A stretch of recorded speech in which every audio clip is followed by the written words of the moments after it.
اور وہاں سے انہوں نے لاہور زو دیکھا. ایک رکشہ تھا بڑے والا جس کے اندر 6 فیملی ممبرز تھے. یہ بتانا اس لیے امپورٹنٹ ہے کہ ان فیملی ممبرز میں یہ صرف بہن بھائی نہیں تھے, کزنز تھے, اور یہ جو میاں بیوی ہیں یہ بھی آپس میں کزنز تھے. تو یہ it is very difficult to presume کہ 6 ڈفرینٹ کزنز مل کے اس قسم کا کوئی چیز پلان کریں گے. مطلب there are many other easier way to get things done. So پہلے I want to lay these rumours to rest. ہوا یہ کہ جس جگہ پر یہ گئے وہاں پہ تعمیراتی کام ہو رہا تھا. جب ہماری انکوائری کمیٹی پہنچی تب تک بھی کسی قسم کی پارٹیشن, سیپریشن, کوئی گرین کپڑا یا کوئی اپنا میٹل کی شیٹ وہاں پہ نہیں تھی جو وہاں پہ لوگوں کو آنے سے روکتی. دوسری بات یہ کہ وہاں پر کھدائی ہوئی تھی, مگر وہاں پہ رکشے بھی کھڑے تھے اس وقت بھی جب ہم گئے ہیں رات کو 1 بجے, اور ویگنیں بھی پارک ہو رہی. اور جب ہم نے اس فیملی کو انٹرویو کیا تو پتہ لگا کہ جب انہوں نے بھی اپنا رکشہ پارک کیا تو ان کو ایک ٹوکن دیا گیا پارکنگ کا. یہ بات بڑی امپورٹنٹ ہے نوٹ کرنے کی. بجائے اس کے کہ وہ ایریا کارڈن آف ہوتا, انہوں نے پارکنگ کا ٹکٹ لیا. یہ پھر داتا صاحب حاضری کے لیے گئے. جب یہ میاں بیوی واپس آئے تو جو ایک مین ہول جس کو جو انڈر انہوں نے کیا یہ تھا کہ چونکہ پارکنگ بنانی ہے اس زمین کو تھوڑا اونچا ہونا تھا تو مین ہولز کو بھی یہ اونچا کر رہے تھے. اس مین ہول کو زمین سے تقریباً 8 انچ اوپر تک انہوں نے کر دیا تھا اینٹوں سے, مگر مین ہول کھلا تھا. اور یہ واحد مین ہول نہیں تھا, اس کے علاوہ وہاں پہ 3-4 اور تھے جو ہم نے دیکھے جو کھلے ہوئے تھے, اور ہمارے آنے کی وجہ سے انہوں نے بعد میں شیٹس ڈالی ہوئی تھی. اور یہ وہاں پہ کھڑے ہوئے. ایگزیکٹ لوکیشن کیا ہے؟ یہ ایگزیکٹ لوکیشن میڈم جو ہمارا ڈرین ہے وہ جو سیوریج داتا صاحب کے بالکل اپوزٹ بھاٹی دروازے کے ساتھ ہمارا وہاں پہ ایک سیوریج کا وہ پمپنگ سٹیشن ہے, اس کے بالکل ساتھ ہے یہ جگہ. اچھا, اس کے اوپر ہوا یہ کہ جب رکشہ اس نے پارک کی جہاں پہ پارک تھا, یہ تو اب چڑھنے لائے تھے, اس رکشے کے اوپر یہ جو بیٹی ہے یہ سعدیہ 24 سال کی, اس کے ہاتھ میں اس کی 10 مہینے کی بچی تھی, وہ چڑھنے کی کوشش کر رہی تھی. اس کا کزن آگے تھا. جس طرح نیچرلی بات ہے کزن تھوڑا سا پیچھے رکشے سے اترے نہیں, جب یہ دوبارہ چڑھنے لگے ہیں واپس. ٹھیک. وہ کزن جس طرح عام طور پہ رش میں ہوتا ہے, وہ کزن نے ایک قدم پیچھے لیا, اس نے بھی بچنے کے لیے ایک قدم پیچھے لیا, پیچھے گٹر تھا, یہ گر گئی. یہ تو سٹوری ہے. مگر اگر آپ اس گٹر کو وہاں کھڑے ہو کے دیکھیں جہاں سے وہ گری ہے, جو میں نے دیکھا, تو آپ پیچھے دیکھتے ہیں نا اندھیرے میں, اندھیرا تھا, لائٹ بھی نہیں تھی, تو آپ نوٹ کرتے ہیں کہ وہ گٹر کو اتنا ایلیویٹ کیا ہوا ہے کہ وہ بالکل ماک کرتا ہے فٹ پاتھ کو. تو میری رائے ہے ہماری کہ ہو سکتا ہے اس نے اس کو کنفیوز کیا ہو کہ فٹ پاتھ ہے. تو وہ بچی یہ جو سعدیہ ہے اپنی بچی سمیت اس کے اندر گری, اور گرتے وقت پروبیبلی اس کے سر پہ چوٹ بھی آئی, کیونکہ جب ہم نے اس کی تصویر دیکھی ہے, مگر وہ تو آٹوپسی بتائے گی. آواز کسی نے نہیں سنی گرتے وقت. اس کی 2 وجوہات ہو سکتی ہیں, رش آور سے, میں نے تصویر دیکھی تھی اس کے یہاں پہ خون تھا. 2 وجوہات ہو سکتی ہیں, رش آور سے, ٹریفک میں اس بیچاری کی آواز نہ آئی, یا ہو سکتا ہے ہیڈ انجری وجہ سے وہ ممیفائی ہو گئی ہو, وہ بول نہ سکتی. وہ بچی گری. اس کے بعد انہوں نے وہ جو بندہ تھا جو شوہر ہے اس بچی کا, اس کو میں نے بڑا تھورلی ایگزامن کیا ہے, اس کا غلام مرتضیٰ, وہ جب مجھ سے بھی ملا تو وہ مم تھا. ظاہر ہے اس کو ایک اس طرح کا صدمہ آیا تھا. اس نے کہا کہ جی میں نے شور کیا کہ کوئی بندہ 1122 کو کال کرے, کسی نے کال نہیں کیا. اس نے خود کال ملائی پھر, جو مجھے بتایا گیا. اس کی کال کا جو ٹائمز ہیں وہ additional secretary I G special branch کے پاس میں نے سنی تھی, ریکارڈنگ علی نے بھیجی تھی, اس میں تو وہ یہ نہیں کہہ رہا کہ میں ہسبینڈ ہوں, اس نے کہا ایک عورت گر گئی ہے. ہاں, اس نے مجھے کہا کہ میں نے بھی کال کی. میں نے سنا ہے, لیکن وہ ہسبینڈ کی کال نہیں تھی. اس نے کہا ایک عورت گر گئی ہے. اچھا, اس جو کال ہے اس سے ان کا جو پہلی گاڑی آئی اس کا ٹائم 7 منٹ کا ہے, وہ ایمبولینس. ہم نے جب ان کو ٹٹولا تو پتہ لگا 1122 کے پاس 3 طرح کی گاڑیاں ہیں. ایک ایمبولینس ہے جو ان کا ڈیفالٹ ریسپانس ہے, جو ہر جگہ لانچ کر دیتے ہیں. ایک واٹر ایویکویشن وین ہے جو جہاں جانی ہوتی ہے, اور ایک فائر انجن ہے. ان کی جو وین تھی, جو ایمبولینس کی وین تھی, وہ قریب کھڑی تھی. وہ فوراً 7 منٹ کا تقریباً وقفہ ہے, وہ پہنچ گئی. جو دوسری منٹ تھی اس کو ٹائم لگا, اس کے ایگزیکٹ ٹائمز ایڈیشنل آئی جی کے پاس ہیں, اس کو تقریباً 11-12 منٹ. اچھا, جب وہ جو واٹر ایویکویشن ہے جس نے نکالنا تھا, اچھا وہ بندے گئے. پہلے انہوں نے بغیر ڈریس کے, جو پروٹوکولز ہوتے ہیں, ایک بندہ سیڑھی لگا کے اندر گیا, اور اس کو ظاہر نظر نہیں آنا تھا, میں اس سٹوری کے اینڈ پہ تھوڑی سی ڈسکرپشن اس سیوریج کی بھی دوں گا. وہ پھر اوپر واپس آیا, اس نے پھر اپنا پروٹیکٹیو گیئر باندھا اور پھر وہ اندر گیا. اس کو پھر بھی نہیں پتا لگا کہ وہ اندر ہے یا نہیں, اس کو نظر نہیں آیا. اس دوران 1122 کے کسی بندے نے, not pointed out by any one, میں نے کنفرنٹ کروایا مگر انہوں نے ریکگنائز نہیں کیا, صرف اتنی بات کی کہ کیا واقعی گری تھی, یہ بات اس نے کی. اور اس کے بعد جو شوہر ہے اس کا بیان ہے کہ ایک بندے نے مجھ سے یہ بھی پوچھا کہ تم مذاق کر رہے ہو یا گری بھی ہے یا نہیں ہے. یہاں سے اس کے علاوہ ہمیں کوئی شہادت نہیں ملی کہ کس نے کوئی الزام لگایا ہو. میرا یہ خیال ہے کہ چونکہ میڈیا اس وقت تک تھا اور لوگ تھے, یہیں سے وہ بات جو تھی وہ ریومر بن کے نکلی, اور I think we could have exercised more caution going public with these things. اس کے بعد ان کی دوسری ٹیم بھی آئی. یہ جو اس جگہ پر یہ بچی گری ہے اس سے لے کے جہاں پہ آؤٹ فال روڈ کے پمپنگ سٹیشن سے ان کی لاش برآمد ہوئی ہے, یہ تقریباً سے 2 سے 2.5 کلومیٹر کا فاصلہ ہے. یعنی آپ ادھر سے یہ سیوریج چلتا ہے اور یہ سیوریج داتا دربار پیچھے منی روڈ کی طرف سے ہوتا ہوا وہ ڈسپوزل اسٹیشن پہ رفو اسٹریٹ سے آگے جاتا ہے. تو وہاں پر یہ لاشیں برآمد ہوئی ہیں کیونکہ پہلی جالی وہاں تھی. عورت کی لاش جو ہے وہ کل برآمد ہو گئی تھی. جو بچی ہے اس کی لاش ہمارے آنے سے ابھی کوئی 1.5-2 گھنٹہ پہلے برآمد ہوئی ہے. اچھا, یہ جو سیوریج ہے میڈم, یہ جو سیوریج ہے یہ پاکستان بننے سے پہلے کا ہے. یہ ڈارک کنسٹرکشن ہے, یہ اینٹوں کے اوپر ہے اور یہ اتنا اونچا ہے کہ آدمی 7-8 فٹ کا بھی کھڑا ہو سکتا ہے. پانی کا بہاؤ وقت کے ساتھ بدلتا ہے. جب پیک آورز ہوتے ہیں تو پانی کا گش زیادہ ہوتا ہے اور وہ 5-6 فٹ تک آ جاتا ہے. دوسرے ٹائم پہ یہ 1-1.5 فٹ تک رہ جاتا ہے. پانی کا اصول یہ ہے کہ جب اس کا گش زیادہ ہوگا, ایک فیکٹر سے اگر اس کی سپیڈ زیادہ ہوگی تو 6 فیکٹر سے اس کی لوڈ بیئرنگ کیپیسٹی بڑھ جائے گی. یہ سائنس ہے. عورت جو ہے وہ رات کو ریکور ہو گئی تھی, بچی صبح ریکور. اچھا, وہ جو بندے تھے اس کو پھر پولیس نے اور ایڈمنسٹریشن نے ان کو جو طبی تھانے لے گئے. یہ ساری فیملی کو ہم نے طبی تھانے میں جا کے انٹرویو کیا. ان کے کزن کا بیان لیے جس نے وہ پارکنگ کا ٹکٹ لیا تھا, ہم نے بیٹی کے باپ کا بیان لیا, ہم نے اس کے شوہر کا بیان لیا, ان ساری فیملی کا بیان لیا, اور اس میں کسی قسم کی ایسی چیز ہمیں نہیں نظر آئی خدا نہ خواستہ کہ کوئی ان کی طرف سے کوئی ایسی چیز. مگر یہ بات بلیٹنٹلی کلیئر ہے کہ یہ ایبسولوٹ نیگلیجنس تھی. اب میڈم میں اس نیگلیجنس کی ریزنز کے اوپر آتا ہوں.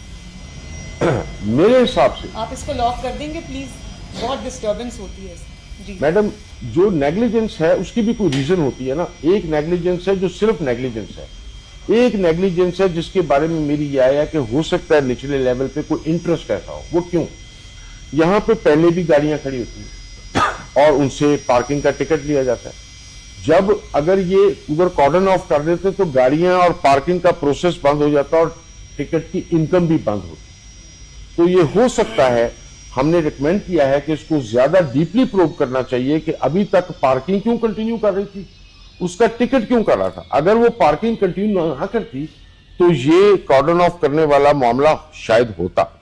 ہم پھر بھی ریکمینڈ کر رہے ہیں کہ جو لوگ سائٹ پہ ہیں, چاہے وہ کنسلٹنٹ کے ہیں, چاہے وہ ایگزیکیوٹنگ ایجنسی کے ہیں, اور چاہے وہ جو انجینئرز کانٹریکٹرز کے ہیں, ان کو اس کے اوپر پینلائز کرنا چاہیے. یہ گریو. اچھا, بات یہاں میڈم ختم نہیں ہوتی.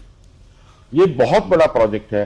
سیکٹری CNW کی ٹیکنیکل ٹیم نے صحیح آئیڈینٹیفائی کیا ہے کہ اس کا, وہ میں ٹیکنیکل آدمی نہیں ہوں, ہم سب ٹیکنیکل نہیں تھے, کہ اس کو بہتر مینج کیا جا سکتا تھا. ٹریفک موبیلٹی کو بھی تو شاید یہ حادثہ اوائڈ ہو سکتا تھا. دوسری بات میڈم, جب ہم گئے اس وقت بھی یا تو کہیں کنات لگی ہوئی نہیں تھی, اور اگر کہیں لگی ہوئی تھی تو بسا جگہ کے اوپر کھدائی اس کنات سے 7-8 فٹ آگے آئی ہوئی تھی. اور بلکہ ایک جگہ پہ داتا صاحب کی انٹری کے اوپر وہ انہوں نے اس کا کام کیا ہوا تھا, لوہے کے سریے لگائے ہوئے تھے اور وہ کھلی تھی. وہ میں نے پوائنٹ آؤٹ کیا کہ اللہ کے بندو اس کو بند کراؤ, اگر کوئی اس پہ گرے گا تو وہ تھوڑا سا بھی گرے گا, ختم ہو جائے گا. تو ہماری ایک تو یہ ریکمنڈیشن ہے کہ ہم ایک یہ بھی بتائیں کہ جو سائٹ تھی وہاں پہ کام ہو رہا تھا اس وقت یا نہیں ہو رہا تھا؟ میڈم, جب ہم گئے ہیں اس وقت کوئی کام ہمیں زیادہ ہوتا ہے. جب وہ آپ نہیں گئے, جب وہ عورت گری تو میڈم میرا نہیں خیال اس وقت شام کو 7 بجے ہمیں کوئی, کیونکہ ادھر کوئی مشینری کام نہیں کر رہی. 1122 سے ذرا جو بھی گیا تھا وہ اس وقت پتا کرے وہاں کام ہو رہا تھا یا نہیں ہو رہا تھا, وچ مینس کہ اگر کام ہو رہا تھا تو ایک ڈفرینٹ سینیریو ہے, اگر کام نہیں ہو رہا تھا اس کا مطلب ہے کام ختم کر کے جا چکے ہوئے تھے اور انہوں نے اس جگہ کو کارڈن آف نہیں کیا ہوا تھا. تو میڈم میں اگر آپ ہم سے پوچھیں, ایک تو ہم کر کے بتائیں مجھے. جی پارکنگ کے ایشو پہ ہمیں زیادہ ڈیپلی انویسٹیگیٹ کرنا چاہیے. ہمیں اس پروٹوکول کو, ایس او پی کو پھیلانا چاہیے اور انشور کرنا چاہیے تمام ایجنسیز کو کہ جہاں اس طرح کی کنسٹرکشن ہو رہی ہے, میں ریکمینڈ کروں گا کہ صرف یہ ہری چادر والی بات نہیں ہے جو یہ لگاتے ہیں, جس طرح وہ میٹیلک شیٹس لگتی ہیں, پرفوریٹڈ شیٹس جن کو کہتے ہیں, وہ لگنی چاہیے. اور سب سے بڑی بات یہ, اگر وہاں روشنی ہوتی تو شاید یہ بچی نہ دیتی. وہاں پہ کوئی ایلومینیشن نہیں تھی کسی قسم کی. جب ہم گئے ہیں اس وقت بھی ایک سائڈ پہ انہوں نے بتی جلائی ہوئی تھی, اس کے بعد کچھ نہیں تھا. سیوریج میڈم یہ سال میں 2 دفعہ کلیئر ہوتا ہے, پچھلے 3 سال سے سال میں 2 دفعہ میں اس ڈرین پہ خود بھی جاتا ہوں. اس کے کلین ہونے کی وجہ سے ظاہر ہے وہ لاش کی موبلٹی تھی. یہ ایسا نہیں ہوا کہ بچی کی لاش کہیں پھنس گئی تھی, مگر ایک نیچرل اصول ہے جہاں پہ پانی میانڈر کرتا ہے تو فارورڈ گریویٹیشن کی وجہ سے, سینٹریفیوگل فورس کی وجہ سے چیز اس کے ساتھ اٹیچ ہو جاتی ہے. کل ہماری یہی انڈرسٹینڈنگ تھی کہ جب واٹر یوزیج کا چینج ہوگا تو بچی کی لاش بھی اگر کسی میانڈر میں ٹریپ ہے تو نکل آئے گی, اور وہ ہمارے پریڈکشن کے مطابق نکل آئی ہے, جس کا مطلب ہے کہ سیوریج ادروائز کھلا تھا. بٹ ایک اور چیز میڈم, جو ہم گٹر کا ڈھکن ڈیزائن کرتے ہیں, نیچرلی نیسپاک والے اور سارے انجینئرز بیٹھے ہیں, ہم ان کے اوپر 1-1 انچ کا سوراخ رکھتے تھے, کیونکہ ان سیوریجز کے اندر امونیا, ان کے اندر کاربائڈز, کاربن مونو آکسائڈ اور میتھین اکٹھے ہوتے ہیں جو ڈیڈلی ہیں. اگر کوئی گرے تو شاید اس کو اتنا ٹائم نہیں ملتا, وہ سفوکیٹ بھی ہوتا ہے. کاز آف ڈیتھ تو آٹوپسی بتائے گی کیا ہے. تو کل ہم نے یہ بھی کہا ہے کہ آپ گٹر کا ڈھکن بھی ہر جگہ لگائیں, یہ بھی لگائیں, اور وہ یہ پولوشن ایویکویشن چمنیز ہوتی ہیں پرانی بلڈنگز میں ہم نے دیکھی ہوں گی, جو تھوڑا اوپر جاتی ہیں 10-15 فٹ پہ مختلف سیوریج لائنز پہ, اور اس کو ایویکویٹ کرتی ہیں. اور یہ صرف اس کے لیے ضروری نہیں ہے, یہ گیس ایویکویشن اس لیے بھی ضروری ہے کہ ایسے انسیڈنٹس رپورٹ ہو چکے ہیں پنجاب میں کہ سڑک پھٹ گئی, وہ سیوریج پھٹ گیا. The fact that it exploded is the expansion of the gas. تو میڈم یہ ہماری ریکمنڈیشن ہے, جو میں اب آخر میں میڈم میں اس کو ڈیلینیٹ کر دیتا ہوں جو ہماری ریکمنڈیشنز ہیں. ایک تو ہم سمجھتے ہیں کہ دو contractor, supervising consultant as well as executing agencies, یہ سب اس میں گریو نیگلیجنس میں ہیں. Contractor, supervising consultant and executing agencies, ان کے تینوں کے ریلیونٹ آفیسرز جو سائٹ پہ تھے وہ ہم نے آئیڈینٹیفائی کر دیے ہیں اپنی رپورٹ میں. دوسرا میڈم ہم نے یہ کہا ہے, آپ ایگزیکیوٹنگ ایجنسی کیوں کہہ رہے ہیں, ایل ڈی اے کا جی ٹیپا میڈم, جی ایل ڈی اے کے 2 یونٹ ہیں, ایک واسطہ جی. اور اس کے بعد میڈم اور جو سپروائزر کنسلٹنٹ ہے وہ کس کا تھا؟ یہ نیسپاک کا ہے میڈم, اور ایک باسا کے صاحب ہیں جن کا وہ اسٹیشن بھی تھا وہاں پہ. اچھا میڈم, اس کے بعد ہماری یہ رائے ہے کہ یہ پارکنگ اسٹیشن والے ایشو کو ضرور ہونا چاہیے, اور یہ ممانعت ہونی چاہیے کہ جب اس طرح کے پارکنگ سٹینڈز ہیں جو ان کے ٹھیکے ہیں کینسل کیے جائیں. انلیگل پارکنگ ٹکٹ, ادھر پارکنگ الاؤ ہی نہیں ہونی چاہیے جب جیسا یہاں پہ کام ہو رہا ہے. اس کے بعد میڈم ہمارا یہ خیال ہے کہ جو یہ لوگ ہیں, یہ 3-4 لوگ, اور جو اس پارکنگ کی میں پائے جاتے ہیں, ان کے خلاف کرمنل بھی, اور جو کانٹریکٹ کلوزز ہیں کانٹریکٹر کے ساتھ, ان کے تحت ان کے اوپر ایکشن ہونا چاہیے.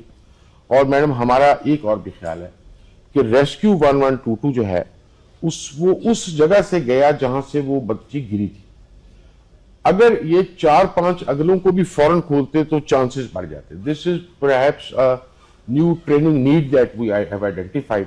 وہ ہمیں ٹریننگ گیپ کو ایڈریس کرنا چاہیے, یا کوئی ایسا طریقہ جس سے, کیونکہ وہ ایک فکرے سے کہ گری بھی ہے یا نہیں. مجھے لگا یہ, اور ہم سب کو یہ انڈرسٹینڈنگ تھی کہ جو ڈیپتھ ہے اور وڈتھ ہے اس چینل کی, 1122 کو اس کا ادراک ہی نہیں تھا, ورنہ یہ سوال ہی نہ ہوتا. ہم سمجھتے ہیں کہ اس طرح کے میپس ان کے پاس اویلیبل ہونے چاہیے کہ جی یہاں پہ جو سیوریج ہے اس کی یہ ڈیپتھ ہے, اس نے فلان جگہ نکلنا ہے, اس میں بندہ ٹریپ ہو سکتا ہے نہیں. یہ سوال ہی اور یہ کنفیوژن جس نے اس نے ساری ایکٹیویٹی کے اندر سپینر پھینکا, وہ ہم ایوائڈ کر سکتے تھے اگر ہم یہ کرتے. تو دوسرا آخری بات یہ, ہم نے D G L D A کو کل بھی وہاں کہا تھا, لاہور میں میڈم اس وقت ریلوے اسٹیشن پہ کام ہو رہا ہے, ہمارے ہاں وہ نیلا گنبد میں کام ہو رہا ہے, ناصر باغ میں ہو رہا ہے. تو میں نے ان سے کہا تھا کہ آپ ہمیں ایک دن کے اندر لکھ کے ہمیں رپورٹ دیں, آپ نے کیا کیا میجرز لیے ہیں وہاں پہ, اور پھر میری ریکویسٹ ہوگی کہ پورے پنجاب میں بھی سب کو کہا جائے کہ اپنی اپنی جو اس طرح کی سائٹس ہیں ان کو خود وزٹ کریں اور کوئی ایس او پیز ایسے بنائے جائیں کہ اس طرح کی سپرویژن ہماری بہتر ہو سکے. Madam that's all. میڈم اگر ہماری کمیٹی میں رسپانسبلٹی فریم کی ہے وہ 3 لوگوں پہ کی. میڈم ہم نے جو ہمیں ٹائم ہمارے پاس لمیٹڈ تھا 24 گھنٹے, یہ ایک رسپانسبلٹی ہے, مگر ہم یہ سمجھتے ہیں کہ یہ جو پارکنگ والا اور لائٹنگ والا ایشو ہے اس پہ ڈیپر ایک انویسٹیگیشن ہونی چاہیے, کیونکہ وہ اچھا ہم نے کوشش کی کہ ان لڑکوں کو پکڑیں جو پارکنگ ٹکٹ لے رہے تھے, وہ پولیس والے ان کو پکڑ نہیں سکے مگر وہ پکڑ رہے ہیں, کیونکہ ان سے پتہ لگے گا. وہ ٹکٹ کی کاپی ایک میں نے جو پارکنگ ایشو ہو رہا تھا وہ میں نے پکڑ لیا ہے, میں نے اپنے طور پہ 1-2 بندوں کو بھیجا کہ وہاں پہ گاڑی پارک کر کے ٹکٹ لے کے آؤ, اگر وہ کامیاب ہو جاتے ہیں we have to reach those. کون ہے؟ نو آئیڈیا میڈم, اس وقت ہم کچھ نہیں کہہ سکتے کیونکہ اس وقت سبھی ڈسون کر رہے ہیں کہ کیونکہ کوئی مانتا نہیں ہے کہ پارکنگ, کیونکہ اگر وہاں پارکنگ دیکھیں the only thing apart from negligence جو موٹیویٹ کر سکتی تھی not to cordon off an area and still keep using it as a parking was the money that they were receiving for the ticket. So that needs to be investigated and we need to circulate these instructions کہ ان construction sites کے ساتھ آپ parking ایریناز نہ بنائیں. یہ point ہے. اور کسی نے ایڈ کرنا ہے ہمارے بھائی جو تھے ساتھ تو جی یہی ہے. میں آنیسٹلی